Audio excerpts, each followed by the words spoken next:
Alors c'est un diplôme de niveau 3, c'est le premier niveau de diplôme d'animation certifié par Jeunesse et Sport. C'est une formation en alternance.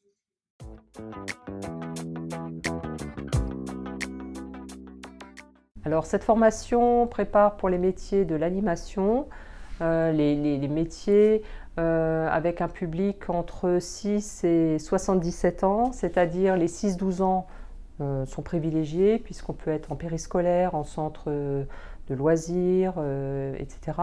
Mais également on peut être animateur en EHPAD.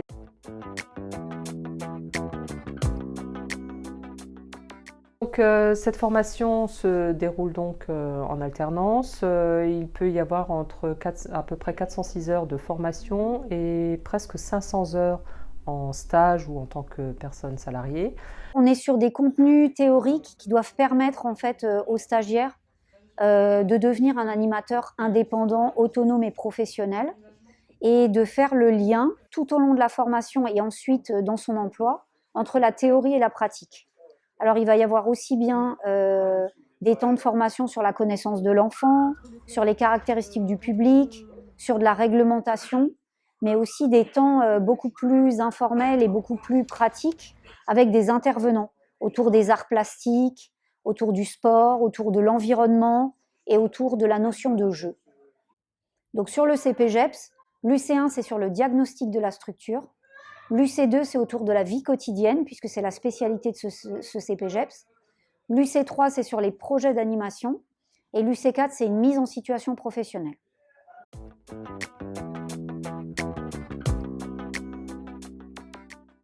Alors sur la formation CPGEPS, comme c'est un premier niveau de certification dans l'animation, il n'y a pas vraiment de prérequis. On leur demande une expérience dans l'animation, mais là aussi elle n'est pas obligatoire.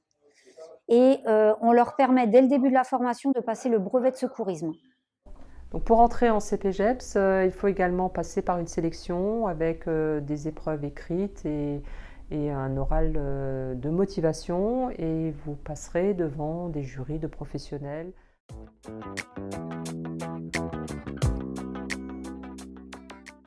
Alors pour entrer dans les métiers de l'animation, des qualités d'écoute, de communication seront importantes. Le fait de pouvoir s'adapter également à des publics différents, d'avoir une facilité aussi à rebondir pour avoir des plans B. Dans l'animation, il y a souvent des surprises à ce niveau-là, et du coup, ça fait partie des qualités recherchées chez un animateur.